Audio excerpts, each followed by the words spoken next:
काश अनपढ़ ही होता।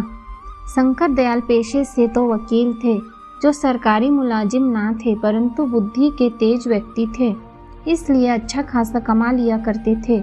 उम्र ज़्यादा हो चुकी थी, इस कारण अब वकालत छोड़ दी थी और अधिकतर समय घर पर ही व्यतीत होता था।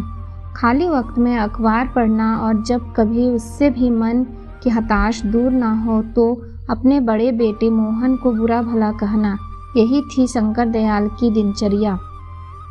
बड़ा बेटा मोहन भी उनकी बातों को दिल से नहीं लगाता था, बस उनकी आदत है यही सोचकर बर्दाश्त कर लेता था।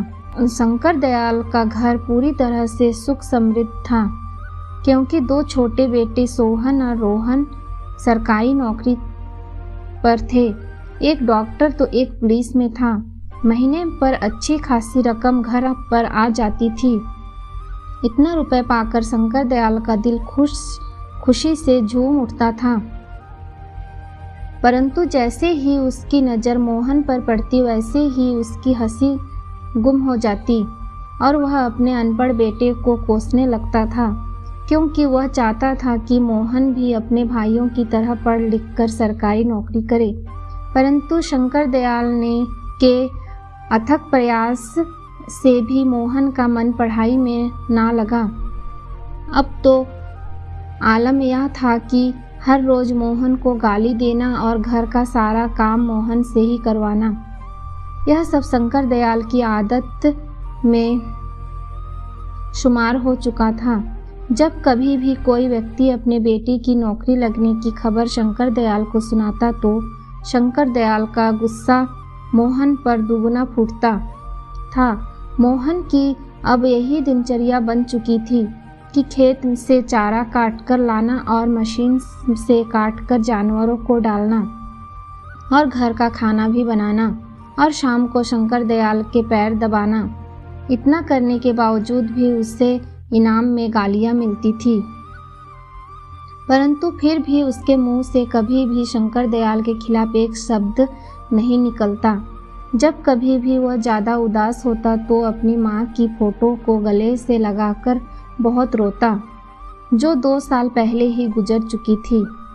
एक दिन शंकर दयाल कुर्सी पर बैठे अखबार पढ़ रहे थे कि तभी शंभू एक मिठाई का डब्बा लेकर वहां आया और शंकर दयाल को वह मिठाई का डब्बा दिया। यह देखकर शंकर दयाल का चेहरा तिलमिला उठा, क्योंकि शंकर दयाल बहुत ही ईर्ष्यालु व्यक्ति था। किसी और की खुशी उससे बर्दाश्त नहीं होती थी, इसलिए कोई भी व्यक्ति उसे अपनी खुशियों में शामिल नहीं करता था। शंकर दयाल ने ओए चढ़कर कहा, क्या बात है शंभू, आज तो बहुत मिठाई बांट रहा है। आखिर इस खुशी का क्या कारण है? क्या कोई लॉटरी लग गई है? शंभू ने प्रत्युत्तर में कहा, बात यह है कि भैया आज मेरे बेटे की पुलिस में नौकरी लग गई है। शंकर दयाल ने शंभू को अचरज भरी निगाहों से देखते हुए पूछा, क्या कह रहे हो? तुम्हारे बेटे की नौकरी लग गई है? वही बेटा जो 12वीं में लुढ़कते लुढ़कते बचा, वह आज पुलिस वाला बन गया है। अरे हमें तो विश्वास ही नहीं होता है कि उसकी भी नौकरी लग सकती है। शंभू ने नर्म भाव से कहा, हाँ भैया, उसकी ही नौकरी लग गई है। सब बस ऊपर वाले की कृपा है। आज मेरा बेटा पुलिस वाला बन गया है। खुशी में आज हम लड्डू बांट रहे हैं। तब तक मोहन भी वहां आ चुका था। शंभू ने मोहन को देखकर डब्बे में से एक लड्डू निकालकर मोहन को देते हुए कहा, बेटा आज बड़ी खुशी की बात है, तुम्हारा दोस्त रवि आज पुलिस वाला बन गया है। यह सुनकर मोहन खुशी से झूम उठा और खुश होकर शंभू से पूछा, क्या काका सच में मेरा दोस्त पुलिस वाला बन गया है? तभी शंकर दयाल ने मोहन को घूरकर देखा तो मोहन झटपटा कर एक कोने में खड़ा हो गया। शंकर दयाल ने आंखें गुरेज कर मोहन की तरफ देखते हुए कहा, देख ले, एक वो है जो पुलिस में लग गया है और तू जो भैंस चरा रहा है। अरे कितनी बार तुझको समझाया कि पढ़ ले, तूने तो मेरी हरगिज न मानी। अरे तू तो बस एक धरती के लिए बोझ है, इससे ज़्यादा और कुछ नहीं समझा। शंभू को यह देखकर मोहन पर तरस आ गया। उसने नर्म स्वर में शंकर दयाल से कहा, अरे भैया क्यों बुरा भला कह रहे हो मोहन को? अरे उसका मन पढ़ाई में नहीं लगता तो नहीं लगता, इस तरह आप उसे बुरा भला क्यों कहते रहते हो? आप अगर मेरी मानो तो आप ना मोहन की शादी करा दो। घर में बहू आएगी तो आपका भी ख्याल रखेगी और मोहन का भी ख्याल रखेगी। शंकर दयाल ने मोहन की तरफ देखा और फिर शंभू से कहा, अरे इसे अभागे को कौन विवाहेगा? अपनी बेटी। इससे शादी करने से पहले वह अपनी बेटी को जहर ना दे दे।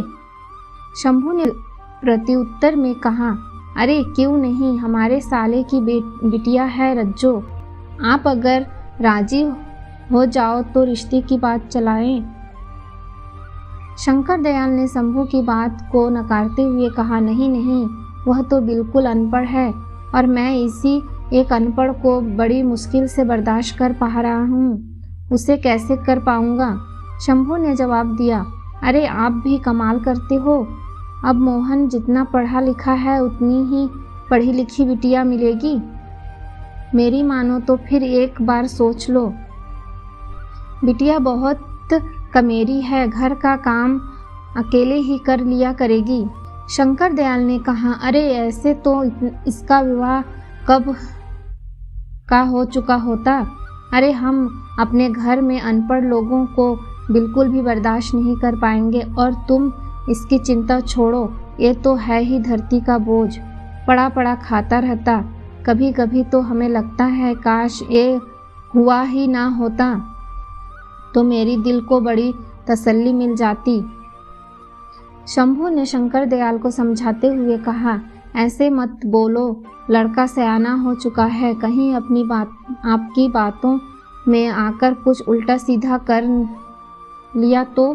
शंकर ने जवाब दिया, अरे कर ले जाके तो क्या फर्क पड़ेगा हम पर, अरे हमारे तो दो दो पट्टे कमा रहे हैं, अरे कल मेरे तो आज मर जाए, कम से कम धरती का बोझ तो कम होगा। शंकर दयाल की एक एक बात मोहन को अंदर तक तोड़ रही थी। आज उसकी हिम्मत जवाब दे चुकी थी। उसने अपने जीवन को खत्म करने का अंतिम निर्णय ले लिया था। आज उसने एक बड़ी सी रस्सी ले ली और चारा लेने के बहाने घर से निकल गया और खेत पर खड़े नीम के पेड़ पर उसने फांसी लगा ली। जब रात अधिक हो गई और मोहन घर वापस नहीं लौटा तो शंकर दयाल ने आस पड़ोस में पता किया। पता करने पर पता चला कि वह खेत से चारा लेकर वापस ही नहीं आया था। अब शंकर दयाल खेत पर गए। वहाँ वह नीम के पेड़ की तरफ देखकर सन्न रह गए, क्योंकि नीम के पेड़ पर मोहन की लाश झूल रही थी। गांव के लोगों की भीड़ एकत्रित हो गई और वहाँ उपस्थित लोगों ने मोहन की लाश को नीम के पेड़ से उतारा और उसका क्रियाक्रम किया।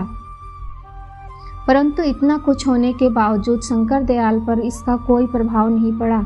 वह पहले की तरह ही जिंदगी जीने लगा। वक्त धीरे धीरे गुजरता रहा।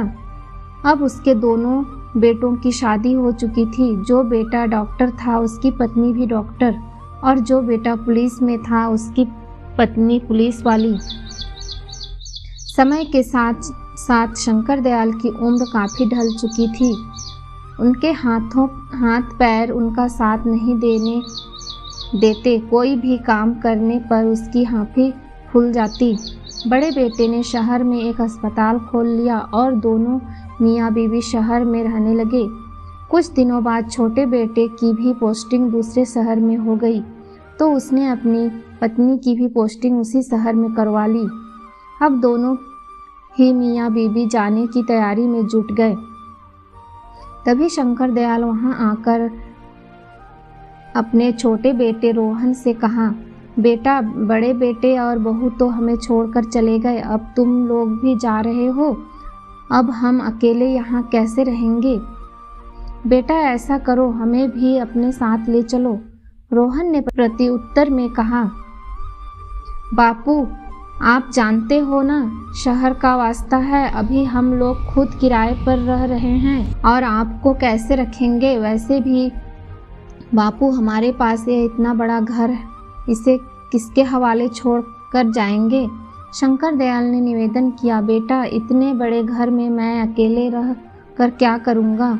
अरे, मुझसे तो कुछ किया भी नहीं जाता है, मेरी देखभाल कौन करेगा। रोहन ने शंकर दयाल को समझाते हुए कहा, बापू, आप चिंता मत करो, मैं इस घर को बेच कर शहर में नया घर ले रहा हूँ। बस वह यहाँ के ये घर बेचेंगे और वहाँ नया घर खरीद लेंगे। हाँ बापू, यह ही 2-4 दिन में सेठ इस घर को खरीदने आएगा। आप घर के कागजात पर साइन कर देना और सेठ से 3 लाख रुपए भी ले लेना और शहर चले आना। और जब शहर पहुँचे जाओ तो ये रहा मेरा नंबर, हमें कॉल कर देना, मैं तुम्हें लेने आ जाऊंगा। आप चिंता मत करो, बस 2-4 दिन की ही बात है।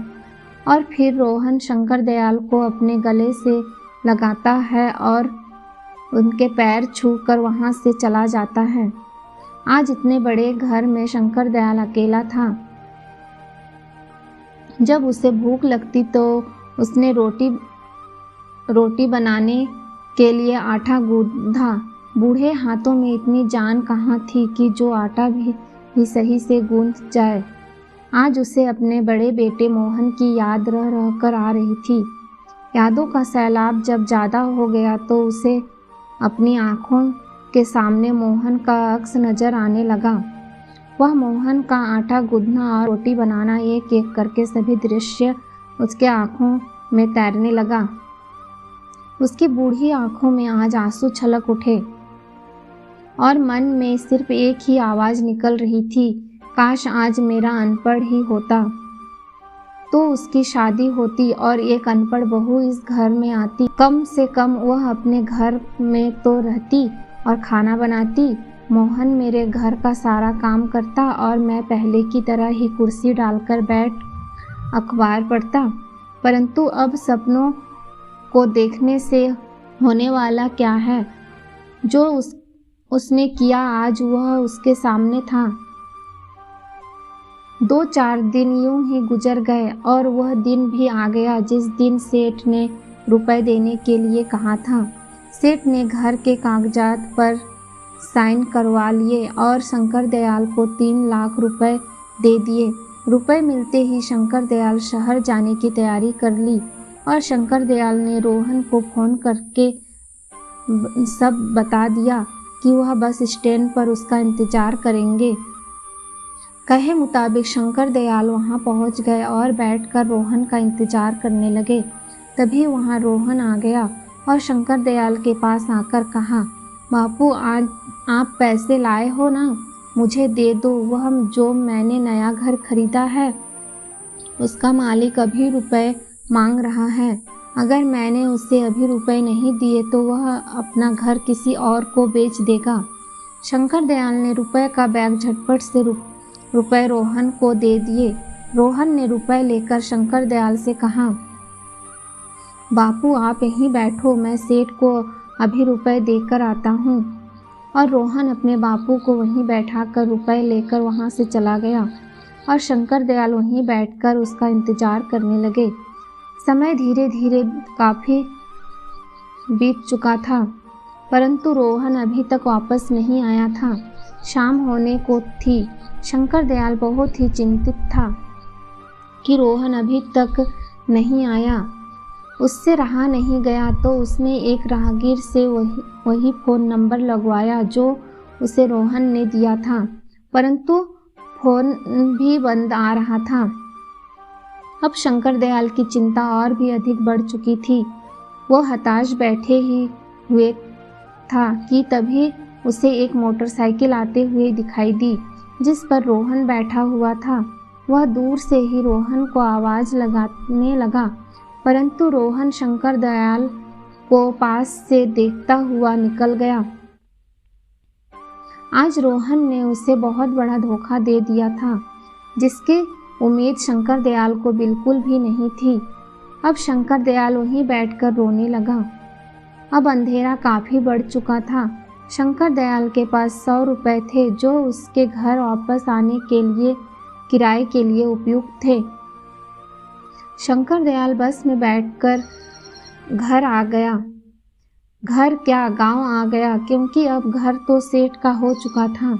अब उसके पास घर नहीं था, तो रात को अकेले गांव की चौपाल पर बैठकर काफ़ी देर तक रोता रहा। फिर अपने आंसू को पोंछ कर उठा और हाथ में एक रस्सी लेकर उसी नीम के पेड़ के पास गया जहां मोहन ने आत्महत्या की थी। उसी पेड़ के नीचे बैठे दहाड़े मारकर रोने लगा और रोते हुए कहा, बेटा मोहन, आज मेरे लिए खाना बनाने वाला कोई नहीं है। आज तेरा बाप इतना बूढ़ा हो गया कि अपने हाथों से अपने लिए खाना भी नहीं बना पाता है। आज बहुत अरसे हो गए हैं तेरे हाथ का खाना खाए। आज फिर से तेरा बापू तेरे हाथ का खाना खाना चाहता है। खिलाएगा ना बेटा? आज तेरा बापू तेरे घर खाना खाने आ रहा है। तू अपने इस अभागे बाप को अपने घर में स्वीकार करेगा ना? कहीं अपने भाइयों की तरह मुझे निकाल मत देना। इतना कहते कहते वह फूट फूट कर रोने लगा और अंत में उसी नीम के पेड़ पर रस्सी डालकर फांसी लगा ली। 5-6 मिनट तक वह फड़फड़ाया और फिर एकदम शांत पड़ गया। उसकी गर्दन नीचे को लटक गई और वह अंतिम धाम को चला गया। यह अनपढ़ की कहानी आपको कैसी लगी? अच्छी लगी तो प्लीज़ लाइक और सब्सक्राइब ज़रूर करें।